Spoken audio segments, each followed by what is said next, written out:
No prende el internet.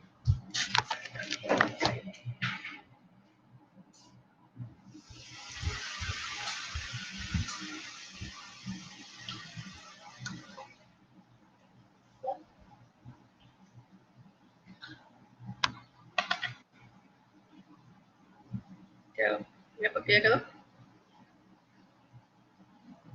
Hola, buenas noches. Gracias por su paciencia. Debido a ciertos problemas técnicos, tuvimos que hacer algunos ajustes y ahora tenemos ya por fin a la química Susana del Carmen Ruiz Baselis, que nos va a presentar el tema diagnóstico microbiológico de infecciones cérvico-vaginales. Con ustedes, Susi. Buenas noches. Una disculpa, tuve unas complicaciones con mi computadora. Según ya habíamos hecho pruebas hace un par de días, pero se complicaron algunas cosas. No pude descargar algunos controladores que me pedía. Bueno, son las 8 de la noche. Vamos a empezar con el tema. El que vamos a platicar el día de hoy es sobre diagnóstico microbiológico de infecciones cérvico-vaginales. Como ya les comentó el químico Erasmo Zamarrón Licona, es una de las áreas, el área de bacteriología, microbiología, es una de las áreas que me gusta mucho. Me he inscrito a varios cursos, conferencias de la misma área porque es de mis áreas favoritas, al igual que el área de hematología. Bueno, el área clínica es de lo que más me agrada del laboratorio. Entonces, me gusta mucho porque también es un área que no es nada monótona, siempre hay algo interesante todos los días, siempre hay algo diferente en todas las áreas. Entonces, el área clínica para mí es muy bonita. Entonces, bueno, vamos a empezar con el tema que es diagnóstico microbiológico, entonces, de las infecciones vaginales.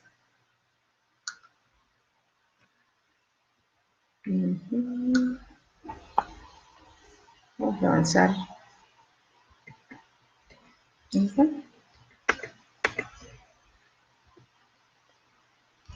Bueno, es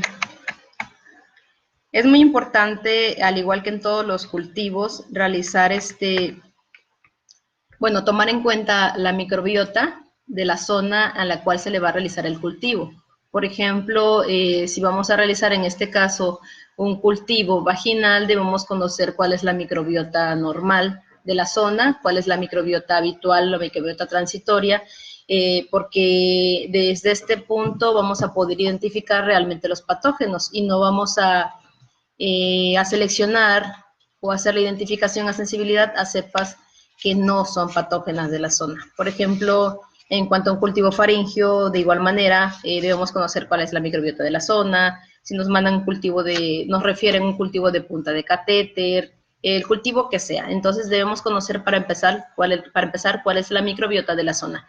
En el caso del cultivo vaginal, la secreción vaginal, en una paciente que está en edad fértil, la microbiota normal de la zona, como sabemos, son los lactobacilos.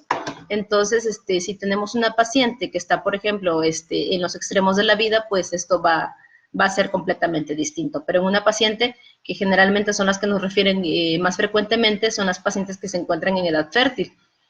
A veces, tal vez por la cuestión hormonal, también tienden a tener un poco más de complicaciones a nivel vaginal. Entonces, como en este caso podemos ver dentro de los primeros microorganismos que tengo ahí seleccionados, es el lactobacillus, que por ejemplo, como menciono, es microbiota normal de la zona. Tengo seleccionado en la parte en la parte media de la descripción, la Escherichia, la Klebsiella, Proteus, que son géneros de microorganismos, como sabemos son enterobacterias y son microbiota habitual transitoria de la zona. Si yo tengo estos microorganismos que estoy aislando en un cultivo vaginal, para empezar, pues como conozco que son microbiota transitoria, pues no los voy a tomar en cuenta. Sin embargo, es importante mencionar que si es una paciente, por ejemplo, bueno, todas las mujeres tenemos el riesgo de tener también infecciones urinarias por la cercanía del introito del conducto vaginal hacia la uretra. Entonces, sí sería importante colocar como una nota en la cual le mencionamos al médico de que, por ejemplo, existe riesgo de una infección de vías urinarias, o si tenemos el contacto cercano con el médico, platicar con él para que pues refiera un urocultivo. A veces es frecuente que, por ejemplo, en pacientes que se realizan, por ejemplo, un cultivo vaginal y se aísla una enterobacteria, tenga una infección de vías urinarias ya presente. Entonces, a veces las pacientes ocupan, es muy frecuente de que se ocupen ropa muy ajustada, de que usemos ropa interior que no es, por ejemplo, las pacientes que no sea de algodón, se ocupan frecuentemente lo que son pantiprotectores, todo lo que pueda promover lo que es calor y humedad, puede condicionar a que haya, por ejemplo, proliferación de microorganismos y por la cercanía, como les comentaba, del canal vaginal a la uretra. Perdón. Una interrupción. Se está publicando, este video se está transmitiendo desde Clinilabs, el fanpage de la Química Susana. Hicimos un video en grupo en Química Clínica, por lo cual le iba a pedir el favor a la Química, porque no sé si las preguntas que hagan en Química Clínica le aparezcan en su fanpage, para que a la hora de contestar preguntas también revise las de acá. Eso es todo. Ok. Perdón. Sí, gracias. Bueno, ¿en qué íbamos? Bueno, las pacientes que frecuentemente ocupan, como les mencionaba, ropa muy ajustada, los mantiprotectores y todo eso, pues existe mayor riesgo de que presenten infección de vías urinarias por la cercanía de la zona que les comentaba, y sobre todo que en la mujer la uretra es más corta. Entonces, el hecho de que aislemos estos microorganismos no quiere decir tampoco que los voy a identificar y les voy a reportar antibiograma al médico, pero sí es importante mencionarlo o platicarlo directamente con el doctor, o ponerle como una nota al reporte en el cual, por ejemplo, se mencione este apartado, o, por ejemplo, lo podemos mencionar en la tinción de Gram, de que se observan, por ejemplo, bacilos gram negativos, o en el caso del reporte, se podría llegar a colocar la identificación tal vez del microorganismo, pero no se debe de anexar la parte del antibiograma, porque pues en este caso, como estamos viendo, existe como parte de la microbiota habitual transitoria. En la lista que se anexan de microorganismos también está presente lo que es la Gardnerella, que en algunos artículos también se menciona que forma parte de la microbiota, pues esta parte es un poco controversial. Y los estafilococos también son parte de la microbiota por la zona, Staphylococcus epidermidis. Mycoplasma y uroplasma forma parte igual del tracto urogenital. Entonces, debemos conocer, por ejemplo, los paneles del micoplasma y uroplasma, también por eso informan cuál es la cantidad de desarrollo que se observa. Ok.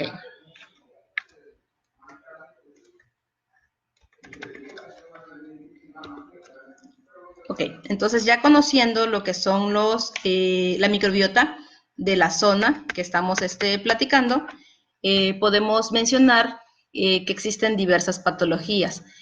Por ejemplo, la vaginitis, la vaginosis y la cervicitis. En el caso de la vaginitis, por ejemplo, tenemos especies que ya están caracterizadas o que ya están identificadas para esta patología. Por ejemplo, una de las más frecuentes es la cándida. La candidiasis provoca un cuadro de vaginitis en el cual hay un proceso inflamatorio, hay aumento de leucocitos en el exudado, y es muy importante a veces, por ejemplo, que los médicos nos mencionen cuál es la patología que presenta la paciente. O sea, eso nos va a ayudar muchísimo como para poder direccionar cuáles son los microorganismos que vamos a buscar de manera intencionada. Por ejemplo, entonces lo que les mencionaba, también podemos encontrar la Gardnerella vaginales, anaerobios y micoplasmas en el caso de las vaginosis. Como sabemos, en la vaginosis bacteriana específicamente, la Gardnerella vaginalis no es el único patógeno. Tenemos, por ejemplo, que este cuadro involucra una infección por diversos microorganismos, principalmente microorganismos anaerobios. Este ambiente anaerobio que se promueve por parte de la misma vaginosis hace que incrementen o proliferen, se provoque una disbiosis, por ejemplo, aumenta la cantidad de micoplasmas y uraplasmas a nivel vaginal.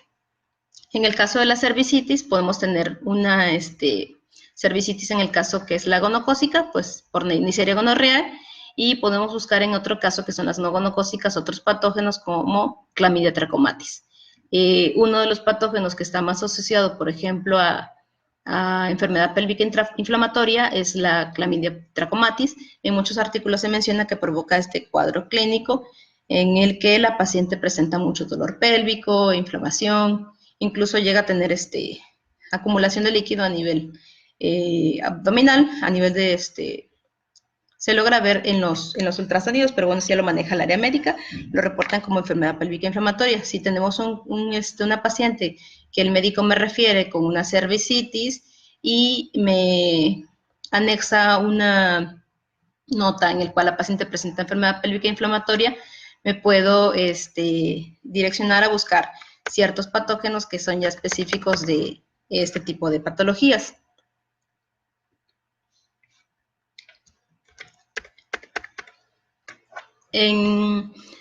Bueno, separando lo que son las fases, en la etapa preexamen o la etapa preanalítica, pues tenemos también lo que son las indicaciones. ¿Qué indicaciones debe de tener una paciente para realizarse un cultivo vaginal? Bueno, esto es algo que, pues los que ya estamos en el área, ya sabemos que la paciente se debe presentar, por ejemplo, de preferencia en la mañana, pero pues a veces en el área particular eso es un poquito variable, pero con un aseo externo, general, un baño normal, sin aplicarse óvulos, cremas vaginales, sin realizarse duchas vaginales, por lo menos 3 días antes, que no esté tomando ningún tipo de antibiótico, es variable los antibióticos, pero se ha normalizado o se ha generalizado que tenga por lo menos 3 días previos a la toma de muestras sin estar tomando o aplicándose algún tipo de antibiótico. Esto no quiere decir que si la paciente ya está en tratamiento se vaya a interrumpir. En este caso, de preferencia, si es para una toma de un cultivo vaginal, si se está aplicando óvulos o está tomando algún tipo de antibiótico, esperar a que termine el tratamiento para poder realizar la toma de muestra.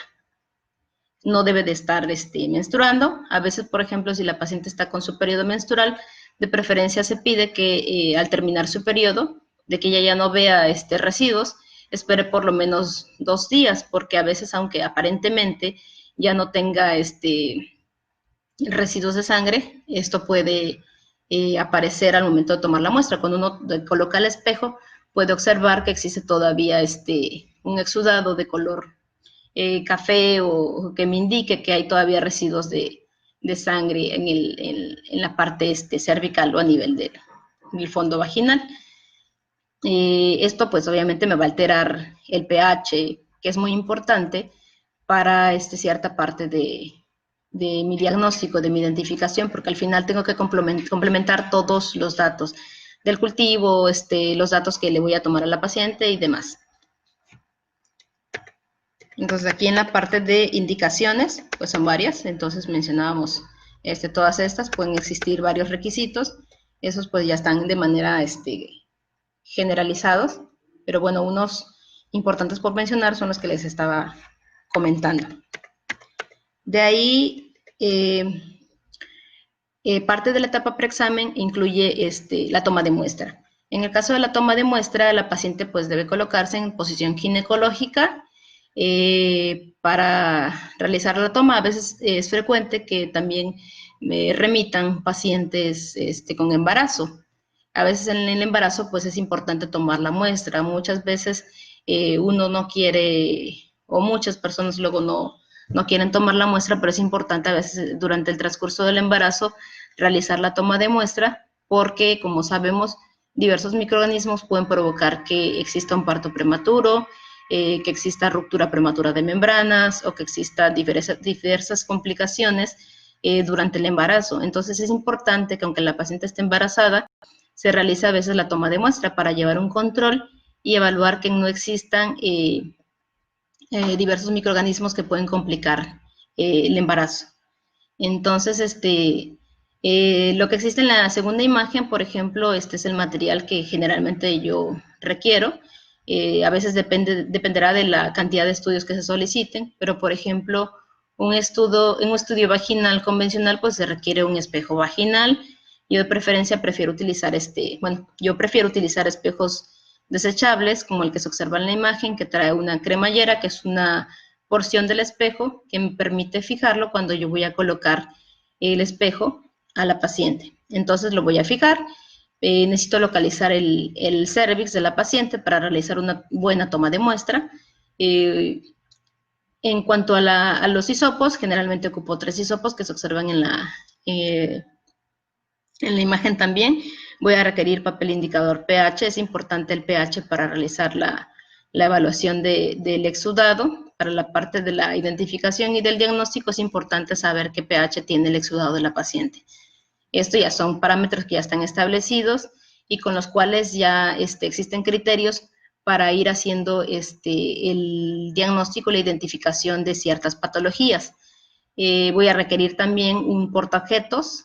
Generalmente se requieren o ocupo en lo personal portaobjetos que tienen una porción esmerilada en la cual se pueden colocar los datos del paciente, que no es necesario porque también se puede realizar con un lápiz de punta diamante para hacer el rótulo, pero es un poco más práctico con este tipo de láminas, con este tipo de portaobjetos. Un medio de transporte Stuart, y si voy a realizar toma de muestra de clamidia y micoplasmas, pues voy a requerir un hisopo, como el que está en la última parte de la imagen. El hisopo para la toma de muestra de clamidia tiene que ser un hisopo que no sea de algodón. Como sabemos, la clamidia se debe tomar con un hisopo. Generalmente la casa comercial te especifica si debe ser de dacrón, de rayón o del ginato de calcio, pero nunca se debe tomar una muestra para clamidia con hisopo de algodón, ya que estos microorganismos tienden a deteriorarse con este tipo de material. Y para los micoplasmas ocupo un cytobrush. Como sabemos, los micoplasmas se adhieren a las células epiteliales, entonces requiero un cytobrush para hacer una buena toma de muestra. Siempre que voy a tomar una muestra, tomo en este sentido, de izquierda a derecha generalmente, y inicialmente voy a tomar la muestra con uno de los hisopos. Uno de los hisopos lo voy a ocupar para tomar mi tinción de Gram. Tomo muestra de exudado. Otro lo voy a ocupar para tomar muestra cervical. Bueno, ahorita lo voy a explicar en la siguiente diapositiva, pero siempre voy a dejar el cytobrush para la última toma. Siempre que me pidan micoplasma voy a dejarlo para la última. ¿Por qué? Porque el cytobrush pues va a promover, como la zona es una mucosa, es muy sensible y puede provocar sangrado, sobre todo si la paciente presenta un ectropión. En el caso del ectropión, como hay una lesión, eso promueve que exista un sangrado, y si yo voy a tomar mis otras muestras posteriormente, me va a provocar que tenga yo, por ejemplo, falsos positivos en la clamidia, que generalmente las casas comerciales te lo indican, que no se debe tomar si existe sangrado, y te indican ciertas cuestiones que te pueden dar falsos positivos. El pH también se me va a alterar. Entonces, por ejemplo, siempre que voy a tomar micoplasmas, esta toma la voy a dejar para el final. Bueno, en esta imagen podemos observar, por ejemplo, en la imagen número 1, bueno, todas se observa el cervix, pero en la imagen número 1 es un cervix relativamente normal, en el cual, por ejemplo, observamos el orificio cervical. El cervix, que se conoce coloquialmente o comúnmente como cuello, se debe tomar, por ejemplo, ciertas muestras. Dependiendo del diagnóstico que me mande el doctor, yo a veces requiero tomar muestra cervical. Entonces, para la muestra en la zona inferior de la imagen número 1 se observa acumulación de exudado, que es lo que se ve de manera blanca. Esta parte se le conoce como fondo de saco, toda la parte que está hacia el fondo del canal vaginal. Entonces, esta parte donde se acumula todo el exudado, en el fondo de saco, voy a tomar el pH. el pH lo tengo que tomar de fondo de saco. ¿Por qué? Porque el pH a nivel cervical siempre va a ser más elevado. El moco cervical mantiene el pH del moco cervical es más alto. Entonces, el pH a nivel de un cultivo vaginal lo tengo que tomar siempre de fondo de saco. Ahí en la imagen 1 se observa donde está acumulado el exudado y de ahí voy a tomar el pH. Voy a tomar una porción con un hisopo también, una muestra, para inocularla en una lámina. En la lámina, en el portaobjetos, de manera central, lo voy a extender en una proporción más o menos en un diámetro de 1 por 1 o una dimensión de 1 por 2. Lo voy a extender en el centro de la lámina. Tengo que tratar de preferencia que la muestra quede lo más delgada posible, extenderla bien, porque si me queda gruesa, pues obviamente cuando el momento de que yo haga la tinción, se van a observar estructuras agregadas y se va a precipitar a veces el colorante y no me va a permitir ver bien ni las células ni los microorganismos. Entonces, tengo que tratar de hacer un frotis o un extendido de la muestra en la parte central de la lámina de manera delgada. Bueno, también lo que yo ocupé para extender en la lámina, en el portaobjetos, puedo ocupar lo que me quedó del exudado que tomé y colocarlo en un tubo estéril con 1 mililitro aproximadamente de solución salina estéril. Lo voy a resuspender porque esto me va a servir para realizar el examen en fresco del exudado vaginal. Posteriormente voy a ocupar otro hisopo. El otro hisopo lo voy a ocupar para tomar también muestra de fondo de saco. Esta muestra de fondo de saco que ocupe la puedo ocupar, como les comentaba, para tomar el pH vaginal. El pH vaginal lo voy a tomar de fondo de saco. Posteriormente voy a tomar también mi cultivo de la paciente, con el hisopo que voy a ocupar para el medio de transporte. Voy a tomar muestra de fondo de saco. La muestra de fondo de saco puede ser para un cultivo. Si estoy haciendo también búsqueda intencionada para Neisseria, tengo que tomar muestra con otro hisopo del canal endocervical. En el canal endocervical voy a tomar la muestra con hisopo. Generalmente se recomienda que se coloque en un medio de transporte que contenga carbón activado.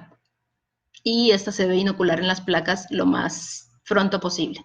Porque como sabemos, las Neisseria son microorganismos muy exigentes. A veces es muy complicado aislarlos en las placas. Entonces tengo que tomar la muestra cervical, colocarlo de preferencia en un medio.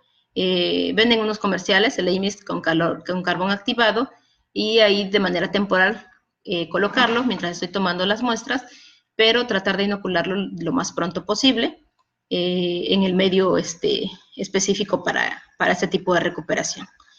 Entonces, ya tomando mis muestras, sí, este sería lo ideal o lo convencional para un cultivo vaginal básico o tradicional. Si a la paciente le solicitan un cultivo vaginal completo, que es lo ideal cuando una paciente ya tiene pareja, porque a veces, por ejemplo, el médico solicita un cultivo vaginal, pero no especifica si requiere búsqueda de clamidia, de antígeno para clamidia, búsqueda de micoplasmas. En estos casos, la paciente a veces solo solicita solo indica que se le realice el estudio que solicita el médico, pero a veces es conveniente siempre buscar otro tipo de microorganismos, porque puede salir el cultivo vaginal convencional aparentemente normal, pero que la paciente tenga positivo el antígeno para clamidia, que tenga aumento de la cantidad de micoplasmas, y esto pues obviamente es lo que le está provocando toda la sintomatología, todo el cuadro clínico. Entonces, si la paciente le solicita, el médico búsqueda de clamidia, sería la siguiente muestra que voy a tomar.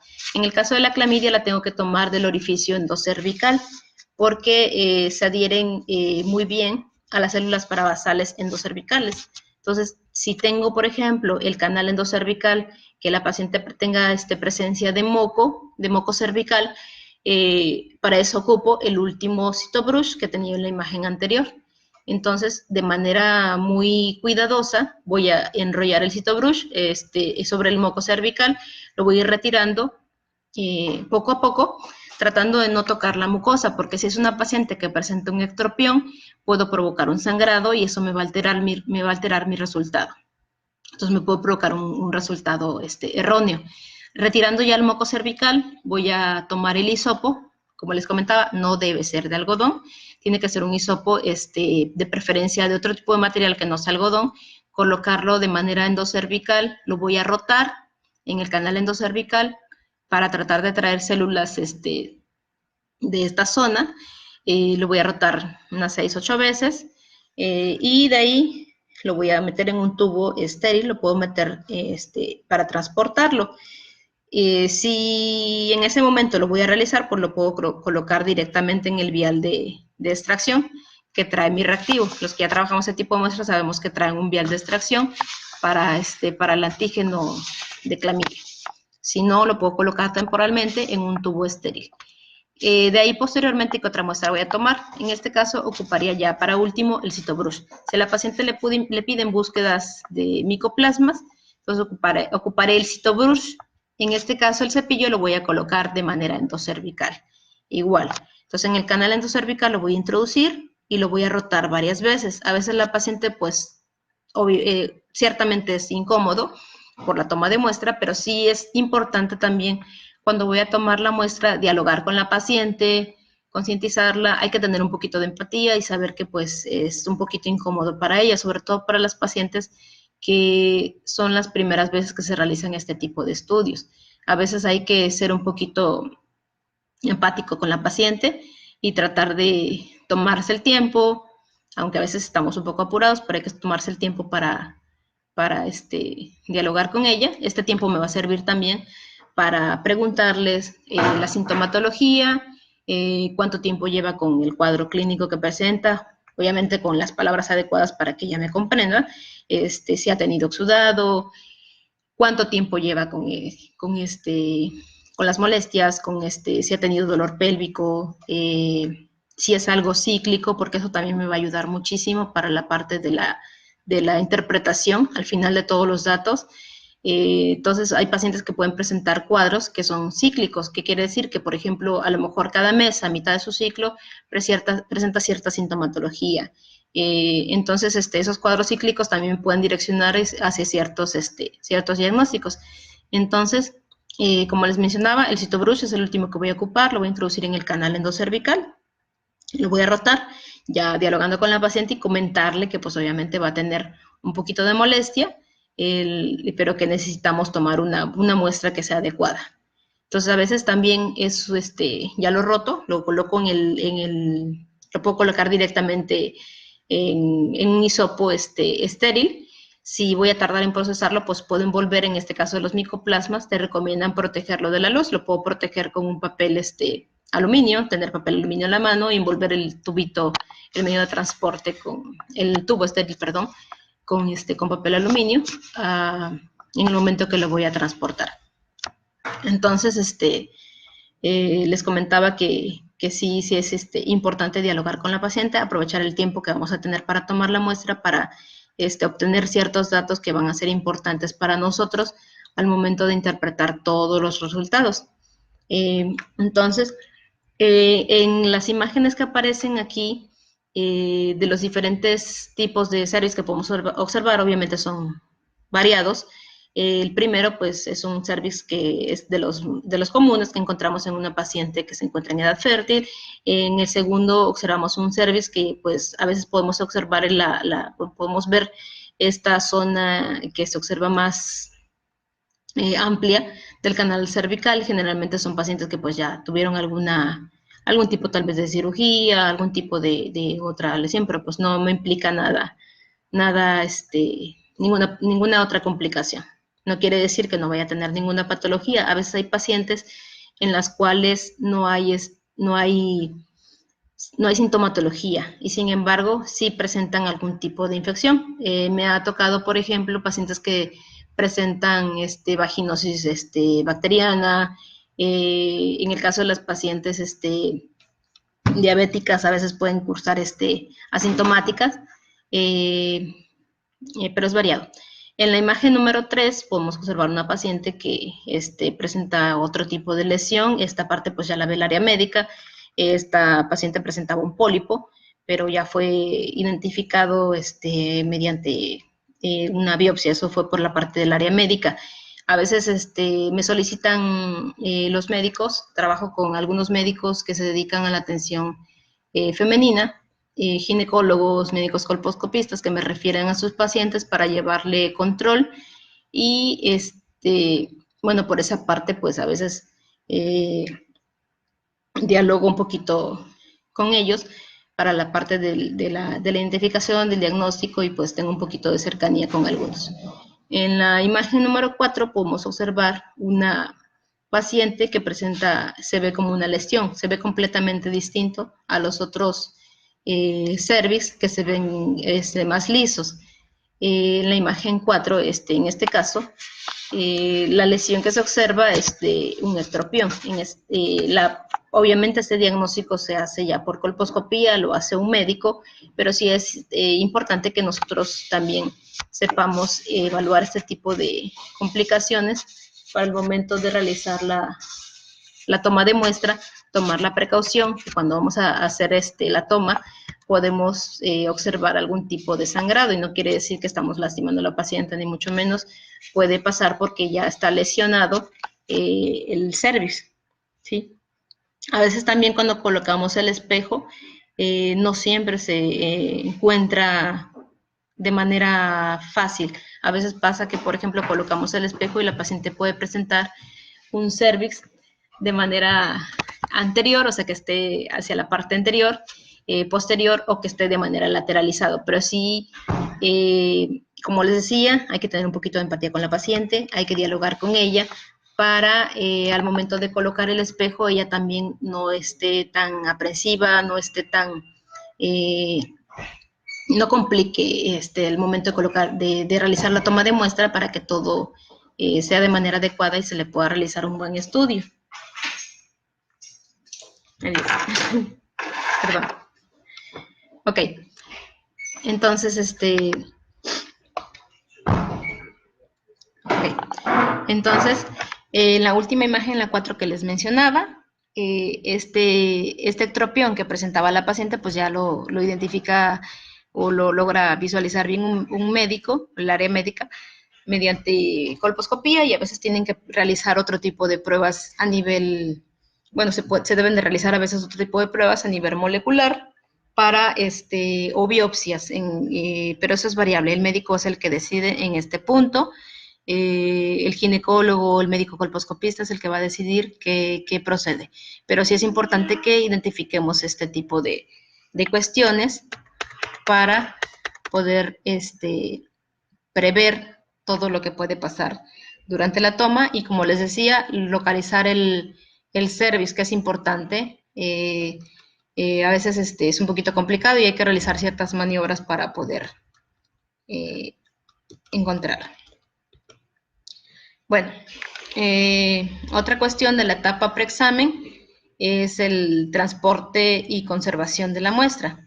En el caso del transporte, como les mencionaba inicialmente, se ocupa un medio de transporte Stuart. Generalmente lo ocupamos para la toma de muestra del fondo de saco.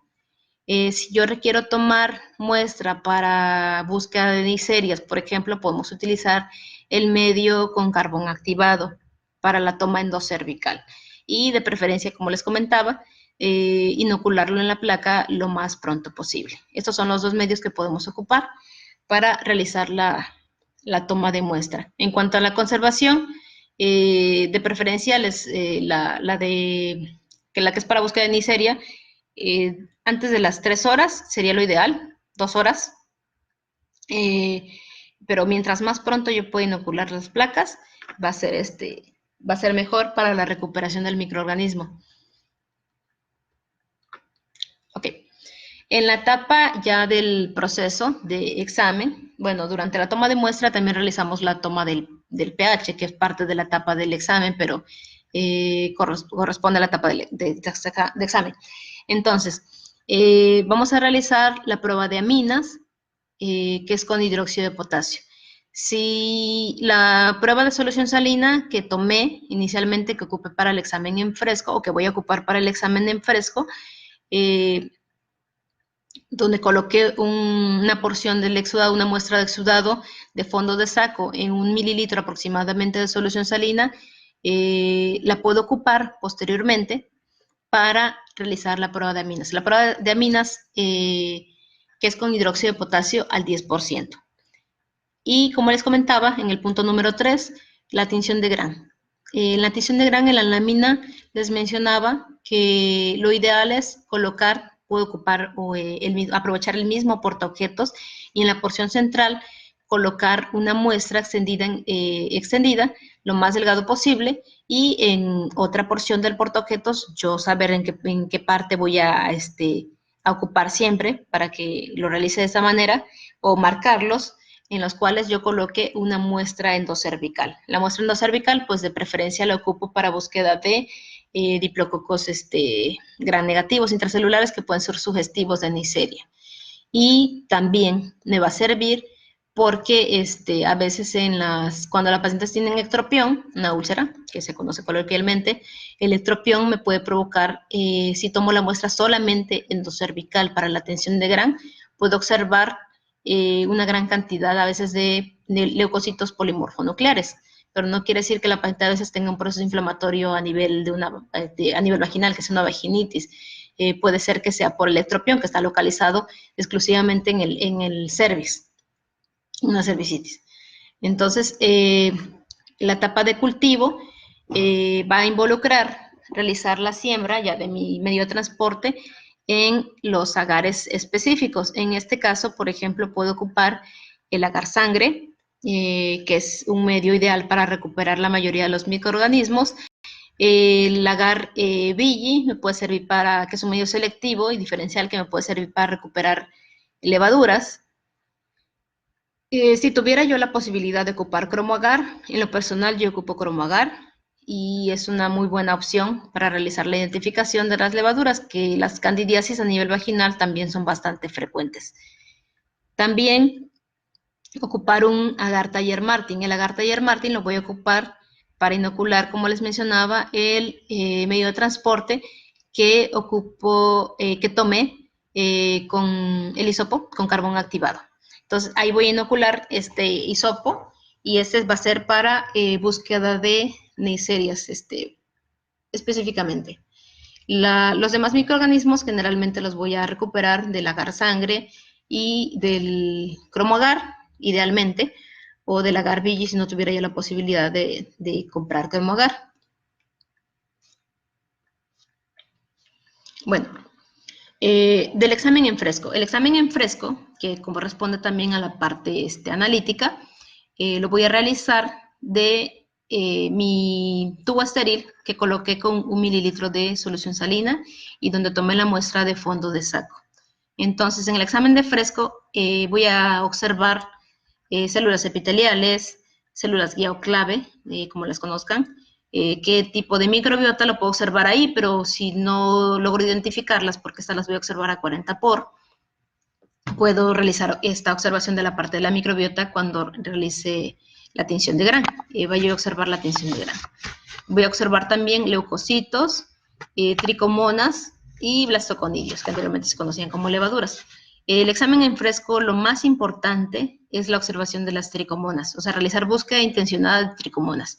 Todo lo demás también es importante, pero sobre todo las tricomonas porque esas no las voy a observar ni en el cultivo, no realizo cultivo específico para búsqueda de tricomonas, entonces lo voy a observar en el fresco. Y es importante que las tricomonas realicen la observación de preferencia antes de las 2 horas. Si yo tomé mi muestra con mi solución salina, realizarla la observación lo más pronto posible, pero pues de preferencia antes de las 2 horas para que yo pueda visualizar la motilidad de estos microorganismos, porque si pasa mucho tiempo puede que ya tengan disminución de la motilidad y a veces las estructuras, bueno, se pueden confundir con leucocitos. A veces el tamaño tiende a ser similar a los leucocitos y muchas personas pueden confundirlas con leucocitos. Entonces, esta es la parte importante. Cuando, hasta anteriormente les mencioné que cuando yo ya realicé el examen en fresco, este mismo tubo con esta misma solución, le puedo añadir unas gotas de hidróxido de potasio al 10% para, posteriormente de ahí mismo introduzco un hisopo y voy a olerlo para hacer la prueba de aminas. Bueno, en este caso, la prueba de aminas es la que les estaba yo mencionando ahorita. Voy a realizarla así por olor. Al colocarle las gotas de hidróxido de potasio, introduzco un hisopo, al fondo lo resuspendo y voy a olerlo. Si la muestra huele, se dice que huele como a pescado, que sí huele algo similar, un poquito tal vez más fuerte. Esta sería una prueba positiva para aminas y esta es parte importante para la identificación mediante los criterios de Amsel para vaginosis bacteriana. Es uno de los puntos que voy a tomar en cuenta para esta parte. Bueno, pasando a la tinción de Gram, si yo realizo una buena tinción de Gram, pues voy a observar imágenes más o menos como la que les estoy presentando. Por eso les decía que es importante realizar un extendido en la parte central de la lámina, pero de manera delgada, para poder observar las estructuras. Voy a observar células epiteliales, voy a observar, por ejemplo, también leucocitos polimorfonucleares, pero pues eso ya los observé también en el examen en fresco. Entonces, en esta imagen, las dos tinciones de Gram son de la misma paciente. Las puse de manera intencional. ¿Por qué? Porque la que observan del lado izquierdo es una imagen de la tinción de Gram del exudado que se encontraba en fondo de saco. Y la que está del lado derecho es una tinción de Gram de la zona cervical, pero la paciente presentaba un ectropión, que se conoce coloquialmente como úlcera. Entonces, por eso a veces, si yo tomo la muestra de la tinción de Gram de la zona cervical, puedo encontrar falsamente aumento de los leucocitos. Entonces, esta parte sí la voy a ocupar. Tengo estas dos fotos también. ¿Por qué? Porque yo realizo la toma de muestra tanto del fondo de saco y de la zona cervical para buscar, por ejemplo, microorganismos específicos en cada zona. La de la zona cervical voy a buscar, sí, leucocitos polimorfonucleares como los que aparecen en la imagen de la derecha, pero específicamente voy a buscar diplococos intracelulares Gram negativos. En este caso, la gran cantidad de leucocitos polimorfonucleares son porque la paciente presentaba un ectropión. Bueno, en esta imagen observamos bacilos Gram positivos. En una paciente en edad fértil es una tinción de Gram ideal. Sin embargo, en una paciente embarazada, pues también no quiere decir que todo sea microbiota de la zona, porque también las listerias son bacilos Gram positivos. Entonces, a veces puedo encontrar bacilos Gram positivos, pero si tengo una paciente embarazada, no tengo que descartar que pueda yo tener un desarrollo de una listeria, que sí son patógenos importantes a buscar de manera intencionada en este tipo de pacientes. Pero bueno, en una paciente que no está embarazada y que está en una edad fértil, lo ideal es observar una imagen como esta, una tinción de Gram en la que se observan bacilos Gram positivos en cantidad adecuada. Y la célula como la que se observa en esta imagen, la más grande, la que está en la parte media del lado izquierdo, es una célula superficial que es como una célula, los que realizamos también observación de muestras urinarias, se podría decir que se parece mucho a las células uretrales o a las células escamosas, que le llaman también. Entonces, las células de la zona vaginal, de la mucosa vaginal, tienden a parecerse mucho a las células uretrales o escamosas, que también se le conocen así. Entonces, a veces también es importante, ¿por qué? Porque si yo tengo una muestra de orina, a veces la muestra puede estar contaminada con exudado vaginal, sobre todo en pacientes que tienen aumento de la secreción, que tienen exudado, y cuando realizan la recolección de la muestra de orina, aunque sea por chorro medio, a veces pueden llegar a contaminarla. Pasa a veces que, bueno, estoy saliendo un poquito del tema, pero a veces pasa que cuando realizo un examen general de orina, observo bacilos, bueno, microorganismos de aspecto bacilar, o sea, tiene bacterias en cantidad moderada o bacterias en cantidad abundante, en la muestra de orina, aparentemente, pero se observan bacilos relativamente rectos, inmóviles, y se observa una gran cantidad de células aparentemente de uretra, aparentemente de intermedia o superficial, o células escamosas aparentemente intermedias o superficiales. Entonces, es importante saber que también las células del epitelio mucoso vaginal son muy similares. ¿Por qué? Porque cuando yo observo esto en una muestra de orina, puedo sospechar que tengo una contaminación con exudado vaginal. En este caso, lo ideal, si tengo las posibilidades, debo realizar una tinción de Gram del sedimento urinario para confirmar si realmente son bacilos Gram negativos o lo que estoy observando es una contaminación vaginal y tengo bacilos Gram positivos en la muestra de orina. Obviamente tengo que sembrar la muestra, la voy a sembrar, pero sé que en la placa me pueden crecer lactobacilos y yo voy a saber que es porque la muestra tenía contaminación vaginal.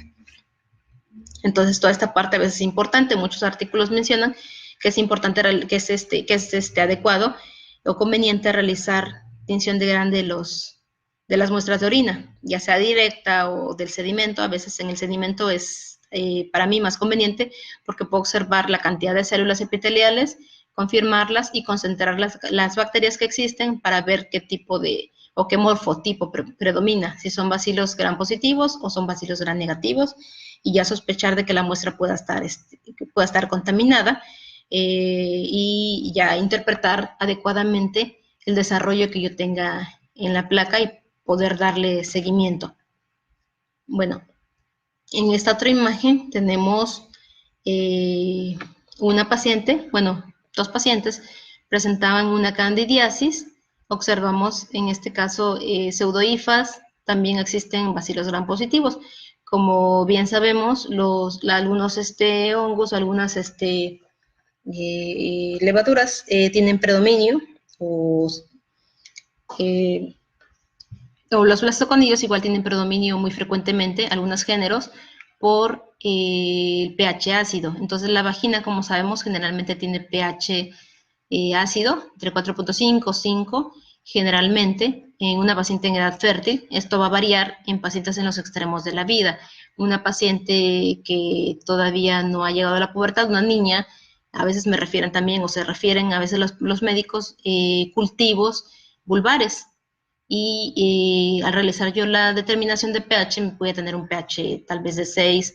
Igual una paciente que sea menopáusica o posmenopáusica, voy a tener un pH de 6, porque son pacientes que no tienen lactobacilos. Los lactobacilos depende mucho la proliferación también de la cantidad de estrógenos. Entonces, esto va a estar presente en el periodo o en la edad fértil. Mientras una paciente en edad fértil, voy a observar lactobacilos en una cantidad adecuada. Por eso una paciente que, por ejemplo, le solicitan un cultivo vaginal y tiene, por ejemplo, o está en el extremo de tal vez llegando ya que pudiera estar llegando ya a la menopausia, es importante que yo le pregunte su fecha de última menstruación. Si, por ejemplo, me llega una paciente para un cultivo y tiene 50, 55 años, bueno, cerca de los 50, preguntarle cuándo fue su fecha de último periodo. Para esto yo tomarlo en cuenta, porque si la paciente me dice que ya no menstrua, es importante, ya no voy a encontrar lactobacilos o ya no voy a encontrar bacilos Gram positivos, porque ya no hay una cantidad de estrógenos adecuada. Pero si es una paciente que todavía menstrua, debo de observar una cantidad de lactobacilos más o menos como la que aparece tal vez en la imagen izquierda. La que aparece en la imagen derecha pues ya está un poquito disminuida.